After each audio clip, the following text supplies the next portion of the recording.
Good evening, ladies and gentlemen, and welcome to the only show at Quinnipiac where you can find two guys with dashingly good looks and remarkably similar last names. Hi everyone, I'm John Alba, that's Tom Albanese, and this is the final edition of Sports Paws before spring break. Tonight we have highlights from the men's ice hockey team in the first round of the ECAC playoffs, and look at the women's hockey playoff run as well. Also, the men's basketball team met the end of their road in the Northeast Conference tournament, but the women's squad is still alive. All that and more here on the brand new edition of Sports Paws. Men's ice hockey entered Friday's first round matchup 1-0-1 on the season against Brown. After securing the 5th seed in the ECAC playoffs, the Bobcats hosted the 12th seeded Bears for Game 1 on Friday night. Would home ice be in Quinnipiac's favor? Let's go to the bank for the highlights. Quinnipiac now starts off. Zach Curry finds the left side of the net. A goal by Zach Curry, assisted by Matthew Pecco. What a surprise there. Connor Jones in there on the assist as well. Now we go over to Brown. The shot by Jared Smith ties the game at 1. The assist by Kyle Quick there. Brown looking to pull an upset in this one, and you know what? They had another opportunity here. Second period, the Brown goal by Ryan Jacobson. It was a little bit of a give and go. Comes away with the assists are Jack McClellan and Matt Laredo. Now we go again. Eric Hartzell trying to keep the Bobcats in this one. Makes a save there, but unfortunately for him, Brown would score again. Number 22, Chris Zares makes it 3-1 in favor of Brown, and well, it didn't get any better for Quinnipiac as Brown was able to talk things over, up 2 goals. And you know what? There's the empty netter there by Bobby Farnham. And Brown would end up taking this one by a score of 4-1. Now, Quinnipiac would fall in this game, and this was the first game of the series. So goalie Eric Hartzell made 26 saves on 29 opportunities. And Bears goalie Mike Clemente shined for the Bears, not fretting after the first period goal and making 25 saves overall. The loss put Quinnipiac down 1-0 in the series. After losing Game 1, the Bobcats faced elimination going into Game 2 of their series against Brown. With Hartzell once again in the net and its back against the wall, Quinnipiac looked to keep its season alive with a win Saturday night up atop York Hill. To the arena we go. Kellen Jones passes to Matthew Pecco, who passes to Connor Jones for the goal. 2 minutes into the first period, Quinnipiac is up 1-0. As their celebrating play continues and Lauren Barron shoots the puck, which deflects off Brown player's skate for a goal, assisted by Matthew Pecca and Kellen Jones. 10 minutes into the first period, Quinnipiac is up 2-0. The student section likes what they see so far.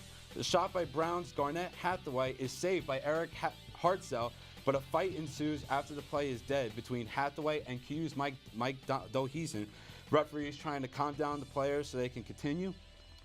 Now, as play continues, Zach Curry passes to Matthew Pecca, who shoots the puck off a Brown skater to score the goal. Assist to Curie and Kellen Jones, 3-0 Quinnipiac. With 8 minutes remaining in the period, Ryan Jacobson from Brown gets ejected, and that will be the final. Quinnipiac wins it 3-0. Here's Ryan Peckhold and the conference. It was our offense. I thought we spent a lot of time in the Brown offensive zone, or our offensive zone, and we got after it, but we did a nice job. The D did a nice job of cleaning things up. Our back check was good. We didn't have a lot of penalties, but our PK was pretty good when it needed to be too. Right. I think the whole season, I think one of our strengths have been defense and clearing rebounds and really helping me out and helping my job and making it a lot easier. And we did that again tonight, and I think it's just one of our strengths. And if we continue to do that, I think we're going to go a long way. We got on them early, and I think Brown's the type of team that if you get on them early and you hound them down early, they won't fold, but they have a tough time coming back, and I'm going to try to do that tomorrow. Eric Hartzell's shutout allowed the Bobcats to snag the victory. He saved all 16 shots he faced, while the Bobcats overwhelmed Brown goalie Mike Clemente with 42 shots on the night. The win tied up the series at 1 game apiece, forcing Game 3 up at the bank the following evening. It was win or go home for the Bobcats and Bears Sunday evening at the High Point Solutions Arena. After his flawless Game 2 performance, Eric Hartzell was trusted once again by head coach Ram Pecknell to successfully lead and eventually advance his team to the second round of the ECAC playoffs. To the highlights we go. Now we start off here, and Devo had a song called Whip It. Well, Kellen Jones gets the puck and he rips it. The first goal of the evening for Kellen Jones, and the Bobcats puts him up 1-0, just 1 minute, 16 seconds in. 13th goal of the season for Kellen Jones. Now Quinnipiac off the long pass here. Kevin Bowie, the wrist shot. His 3rd goal of the season. The assist goes to Mike Dalhusen. Looks like someone was cruising for a bruise in there. And because of that, the Bobcats quickly jumped up 2-0. Now Quinnipiac's going to get the steal here by number 44, Spencer Heichman. Heichman over to Clay Harvey. Harvey finds the net. This Quinnipiac squad came out ready to play in Game 3, but things would get a little more sketchy going on here. Now Brown, the pass from Richie Crowley over to Bobby Farnham for the goal. 2 minutes, 34 seconds into the 3rd period. Brown is finally on the board. Now Brown gets another opportunity less than a minute later. Matt Harlow flicks it in. 3-2, and now the Bobcats are talking it over. So is Brown. Quinnipiac has to hold it now. Just under a minute to play. Yuri Burovich, the empty netter. That is the icing on the cake, and with that, the Bobcats move on to the next round, and you see a little bit of fighting there. And who can you blame? Tensions are spewing, the coaches are happy, and guess who else is happy? The Quinnipiac Bobcats. The 4-2 victory moves them on to the next round. And the players, you see, they're shaking hands. And Brown's season comes to an end with the loss to Quinnipiac, and even with a late charge in the 3rd period. Freshman Matthew Pekka had 4 assists and 1 goal over the 3-game series, helping lead the Bobcats to the second round. Quinnipiac will travel to Colgate for a best-of-3 frame starting Friday night. Now, over to my buddy Tom. Thanks, John. I'm here now with my hockey analyst, Giovanni Mio. Gio, thanks for coming on the show today. Thank you, Tom. We're going to take a quick, Now we're going to switch gears for the hockey team. You just saw Gio on the highlights how going into the series, Quinnipiac was the number 5 seed, Brown was the number 12 seed. We were looking at maybe a little bit of tension, like a situation going on for the Bobcats, as they looked like they didn't have their full momentum early on. But after you saw all the highlights, what did you see of the Bobcats' overall performance in the series? Well, like we all know, Brown and QU have a very fierce rivalry, always a physical match every time they face each other. But what I saw during these 3 games in the series was Quinnipiac always started off scoring the first few goals. In the 4-1 loss, Zach Curry had the first goal, but in the last 2 games, Quinnipiac scored 2 goals in the first 10 minutes of the game. The only problem with that was that after Quinnipiac did score 2 goals within the first 10 minutes, they would start to settle down, letting Brown be able to come back like we saw with Game 1. Game 2 and Game 3, they almost came back. But the good thing was at Games 2 and 3, their penalty kills stepped up big time, as well as Eric Hartzell, and they were able to get the 2 victories after their first loss. But a thing I wanted to point out, Matthew Pekka assisted or scored on 11 straight QU goals during this weekend and previous games before. It was very unbelievable. I haven't seen that before from a freshman, especially an 18-year-old coming into the ECAC, just outperforming everybody. Was incredible. Overall, good weekend for the Bobcats. Absolutely. And now going into the quarterfinals of the ECAC tournament, they're going to be taking on number 4 ranked Colgate as they travel to their university to play them. What are the keys for the Bobcats to succeed at Colgate and move on to the semifinals, in your opinion? Well, the first key I want to go back to is the penalty kill. They're top in the nation. Coach Reed Cashman has done a great job with this defense ever since he came to replace Ben Sire. Another thing I want to watch out for is how they're going to stop Hobie Baker finalist Austin Smith. Leads the nation with 34 goals, 6 shorthanded goals, and 52 points. And one more thing they have to watch out for is Chris Wagner leads the team with 32 assists. So if they're able to stop those 2 players and be able to keep up their penalty kill, be able to win in the 3-game series against Colgate. Valid points there, Gio. We'll be speaking to him later on about women's ice hockey. We're going to take a quick break here on Sports Paws, but when we return, we'll see how the basketball teams fared in their respective playoff matchups and hear about softball and baseball start to their individual seasons. Stay tuned right here on Q30. Welcome back to Sports Paws. I'm John Alba, and that's Tom Albanese. With spring sports freshly underway, the Quinnipiac softball team had its hands full this past weekend. March roared in by raining out the squad's doubleheader versus Manhattan, but the team returned to action in the USF tournament in Tampa. The Bobcats doused Florida Gulf Coast and Bowling Green University 1-0 and 7-4 respectively on March 2nd, with senior and NEC Pitcher of the Week Heather Schwartzberg firing a one-hitter in Game 1. She continued her strong performance in an 11 strikeout extra inning win Saturday versus Miami, Ohio, but the Bobcats lost their next 2 games against Bethune-Cookman and Western Michigan. The team returns to action this Friday against Loyola Marymount in California. The Quinnipiac University baseball team began its season last Friday with a doubleheader at Fordham University. In the first game, Bobcats junior Derek Lamacchia struck out 13 Rams hitters, but Quinnipiac dropped the game in extra innings 3-2. In the second game, the Bobcats captured their first win of the season by a score of 2-0 with RBIs by shortstop Scott Donahue and designated hitter Vincent Guglietti. They then took on Hofstra on Saturday and were shut out in the doubleheader, losing 9-0 in Game 1 and 6-0 in Game 2. The Bobcats now head to Richmond for a 3-game set this weekend. It was another successful regular season for Tricia Fabry's women's basketball team. They captured the second seed in the NEC tournament with a 13-5 conference record this season and were set to take on Mount St. Mary's in the first round at home. The Bobcats defeated the Mountaineers 89-73 on January 30th, but the latter would be back looking for redemption in the playoffs. Let's go to the TD Bank Sports Center for the highlights. Mount St. Mary's opens up here after going down to Quinnipiac early on. The shot taken by Tara Lanergan, the layup is good. Mount St. Mary's trying to charge back into this one after going off their 7-0 deficit early on. Now the three-pointer, side pocket. Kayla Grosset score now 24-22 in favor of Quinnipiac. Nicoline Ostergaard saves the ball from going out of bounds and gets it over to Brittany McQuain. We know how good McQuain's been all season. She gets another bucket here. Now, just before the end of the first half, Carrie Goodchild drives down low over to Cameron Warner. The buzzer beater. It's good. Quinnipiac would end up leading the half 29-27. Now to the second half, Ashley Christie for 3.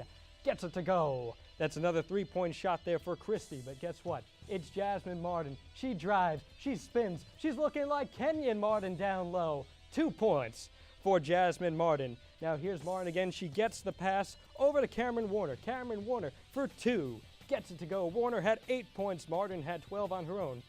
And guess what? Here she is again. The freshman phenom. In the words of Marv, I'm a foul. Gets it to go. Now Kayla Grosset, the hard layup, gets it to go. 50-42 is your score in favor of Quinnipiac.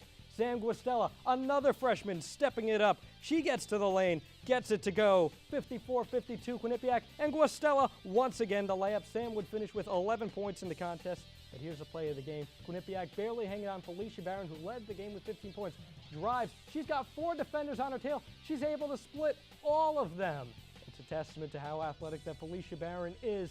And guess what? Because she draws the foul, Quinnipiac is going to work off the missed three-point shot at the end there by Jessie Kaufman, and Quinnipiac Bobcats would go on and defeat the Mount St. Mary's Mountaineers in this contest. Mount St. Mary's in this one was down and out throughout most of the contest, and because of that, Felicia Barron was able to take control. The 15 points by Barron, she became one of the all-time leaders at Quinnipiac, reaches the 1,000-point mark, and it puts her in an elite class of athletes. Martin Guastella's performances off the bench paved way for the team's depth to propel them to the second round. And the Bobcats will now stay at home to battle Monmouth on Tuesday night. The Bobcats down the Hawks 75-63 earlier this season. The men's basketball team came into the NEC tournament as the 5th seed. They traveled to St. Francis, New York to take on the 4th-seeded Terriers in the NEC quarterfinals. The Bobcats were led by senior James Johnson, who collected 22 points, which helped them to surpass Rob Monroe as Quinnipiac's Division I scoring leader. Ike Azatam contributed another double-double. The Bobcats defeated the Terriers 80-72 to advance to the semifinals on Sunday. Quinnipiac traveled to Brooklyn to take on number 1 seeded Long Island. The Bobcats looked to improve on their game against the Blackbirds after losing to them twice during the season. The Bobcats had 4 players scoring in double digits, with Johnson and Azatam leading the way once again. Both teams went on separate runs throughout the game, but it was not enough for the Bobcats as they would lose 78-75 to Long Island, eliminating them from the NEC tournament. Now over to my broadcast partner, John Alba. Tom, I'm here with resident basketball guru, Mr. Zach Daly. And so, Zach, let's talk about this basketball action here. We'll start with the men. Things didn't go too well in their favor this past weekend. What went wrong yesterday versus LIU? Well, I think you got to look at two things for the men's basketball team. The first thing is Ousmane Drame. He's been big all season for the Bobcats. He just didn't have the game he's had. He didn't average the numbers he's been having all season, didn't step up big. And another thing you got to look at is the rebounds. LIU actually out-rebounded Quinnipiac yesterday by, I think, about 5 rebounds. Quinnipiac, the number 2 rebounding team in the nation, had to step up bigger on the boards. And one more thing that really got overlooked, James Johnson sat out most of the first half with foul trouble. Granted, the teams went even 19-19 during that, but if he's in, you got to think Quinnipiac can score more points. Let's talk a little bit about James Johnson. This possibly his final game as a Bobcat, barring any tournament play after this. Reflect a little bit on James Johnson's career. Well, unfortunately, James Johnson done here at Quinnipiac. Great 4 years, though, starting every game except for the one, that beginning game this season against Yale. He's going to be remembered not only as a scorer here, putting up thousands of points, but he's going to be remembered as a leader. He followed in some tough footsteps, James Feldine, Justin Ruddy, and now James Johnson. So I think the last 3 years you have the 3 J's, James, Justin, and James once again, 3 great Bobcats. Very creative you are, Zach. Let's quickly talk about the women's squad. Felicia Barron eclipsed the 1,000-point marker in this one. Talk a little bit about Felicia Barron's career and her impact this season. Well, Felicia Barron's really stepped up big this year. I don't think any of us really saw her playing to this level. We all knew she was a good basketball player, the face of this women's basketball team here at Quinnipiac. But the way she's been able to step up this year really has led the Bobcats charge to the NEC semifinals. She's going to have to come up big in these last 2 games. And then lastly, what do they do against Monmouth tomorrow night? I think we just said it, Felicia Barron's going to have to come up big. They're going to have to get back to what's been working. I think that Felicia Barron's going to have to find her 3-point shot again. She's been struggling the last couple of games. So I think if she does that, that'll kind of bring the defense out on Monmouth a little bit. They'll be able to find McQuain and Water down low. All right, well, thanks, Zach. And up next on Sports Paws, we recap the women's hockey team's run in the ECAC playoffs, check in on the women's tennis team, and then take a closer look at the illustrious Heroes Hat Trophy that was at stake in the men's hockey matchup between Quinnipiac and Yale. We'll be right back. Welcome back to Sports Paws. I'm Tom Albanese with my broadcast partner, John Alba. Women's tennis traveled to Army for a neutral site meet versus Marist and an away match against the hosting Black Knights. The Bobcats took down the Red Foxes on Friday 4-3 behind 2 doubles victories by one team of Rachel Cantor and Sarah Vibrock and another of Ariana Looney and Lavinia Christoshoe. However, the team was shut out on Saturday by Army 7-0 and fell to 2-3 overall on the season. They now head down to Orlando for a tournament beginning next Monday, where they will take on Coastal Carolina in the first round. After an exciting upset series win versus Clarkson in the first round of the ECAC playoffs, the Quinnipiac women's hockey team headed up to Ithaca to try and upset Cornell. The top-seeded Big Red looked to avoid being upset by the Red Hot Bobcats, who had won 4 of their last 5 heading into the contest. For Quinnipiac, its season came to an end after Cornell punished Bobcats goalie Victoria Vigilante with 32 shots, 5 of which found the net. Right wing Rebecca Johnson scored 2 goals for the Big Red, while center Brianne Jenner contributed with a 2-assist effort. Erica Uden Johansson scored Quinnipiac's lone goal of the night, which came late in the second period. In total, the Bobcats finished with 17 shots on goal. Quinnipiac finishes the season with a 19-16-2 overall record, including a 12-8-2 conference record. They'll lose 6 players from this year's senior class. And why don't we send it over now to Tommy Albanese with the hockey analysts. Thank you very much, John. We're now joined by hockey analyst Gio Mio to discuss the women's team. Now, Gio, the Lady Bobcats made it all the way to the semifinals to take on Cornell, who was the number 3 seed going into the game. And what were your mindsets of the game? What do you think Quinnipiac did wrong in the game, and what was your intake on what happened? Well, Cornell's a very hard team to play already to begin with. They only lost 3 games throughout the whole entire season. Have 2 Patty Casimir finalists and defenseman Laura Fortino and forward Rebecca Johnson. And a Patty Casimir award is basically given to the best women's player in the nation. But what I saw from the Quinnipiac game was their issue of turning their defense into offense early in the game. 4 minutes into the game, Kelly Babstock had a 2-on-1 advantage. She took a shot, but she missed it, saved by the Cornell goalie. And then Vigilante was good for the first period, but then once the Bobcats got their goal, she just started to slowly fade away, and that's when Cornell scored 4 unanswered goals. So if I had to say what was wrong with the Bobcats, they just couldn't get that offense working at Cornell. That's definitely very true. And going into next season, Gio, what are your keys for the Bobcats to get better as a team and make it even further in the ECAC next year? Well, I'm going to have to say consistency, but the good thing about the Bobcats is minus Jordan Elkins and Bethany DeMarzik, a lot of Bobcats are going to return that were key to the team this year, including Kelly Babstock, Victoria Vigilante, as well as Regan Bolton and Nicole Costa. So this year they were very roller coaster-ish, if you would say. They started off as the number 9 team in the nation, lost a lot of their games at the beginning of the season. Once they beat Boston College, they went on a roll, they won a lot, then they lost a few. So it's all about consistency, and I'm confident Coach Seeley can teach the team consistency, and I have really high expectations for next season. Well, Gio, we really appreciate you on the show. We're going to turn it back to John Alba. Go back to John Alba. Thanks, Tom. The Heroes hat has been a staple of the Quinnipiac and Yale men's hockey rivalry over the past several seasons. This season, Yale retained the hat after tying Quinnipiac on February 25th up at the TD Bank Sports Center. While to many it may look like just an ordinary trophy, our Mike Auletta had a chance to discover more about this prestigious award. We'd like to warn our viewers that there are graphic images involved in this package, and viewer discretion is advised. Quinnipiac, Yale, the close proximity and athletic competitiveness, creating a rivalry between two schools, an annual game at the TD Bank Sports Center. That game, well, the game typically sells out of seats within 2 weeks of going on sale back in September when we go on sale with our original tickets. And then leading up to it, we do the student tickets probably a week out, and those go within 9 minutes of being on sale via our online system. So the game kind of takes care of itself. You know, when we play Yale at home, it's always the best crowd of the year. The place is rocking.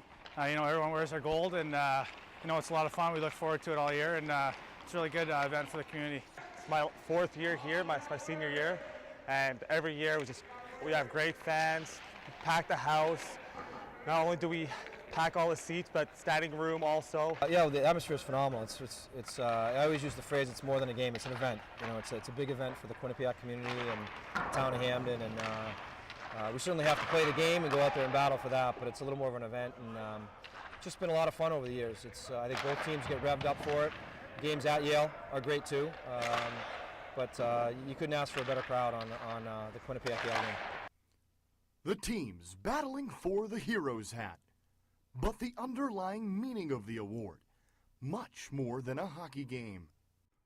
On the tragic day that was September 11th, 2001, a father, a husband, a firefighter that lost his life fighting for others. 2 Quinnipiac students, one was our men's golfer, Chris Muscali, and his sister Jen. They lost their dad, who was a Staten Island fireman at 9/11.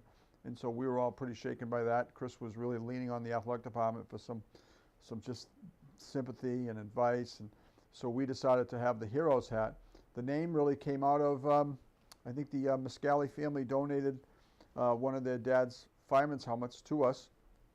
And it just sort of hit Heroes hat, because that's all we heard for months and weeks and years after that was what heroes everybody was.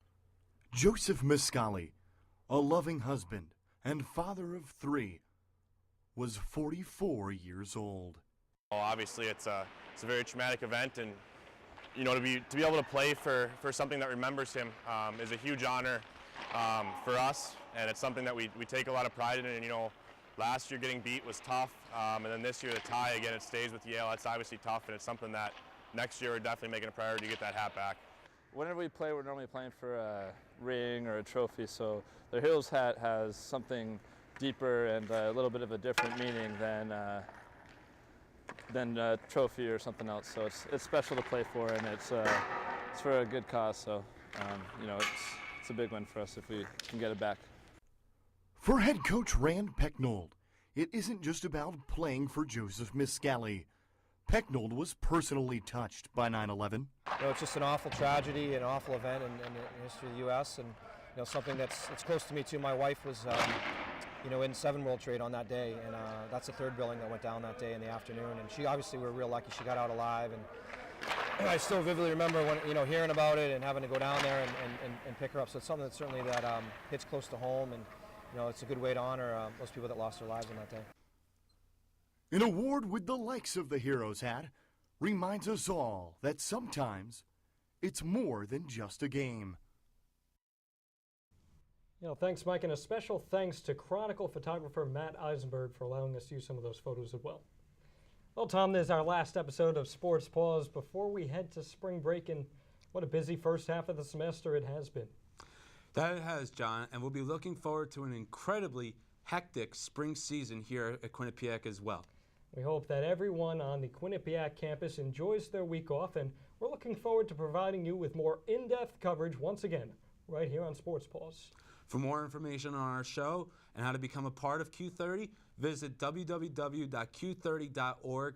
Follow the official Twitter of Q30 at twitter.com/Q30television. And for live coverage of all Quinnipiac home games, plus game recaps and features and more, log on to theqbsn.com. For those about to head on break, we salute you. For Tom Albanese, I'm John Alba. And we'll see you in 3 weeks on the show that keeps you informed on all of your Quinnipiac Bobcats sports needs. Sports Paws.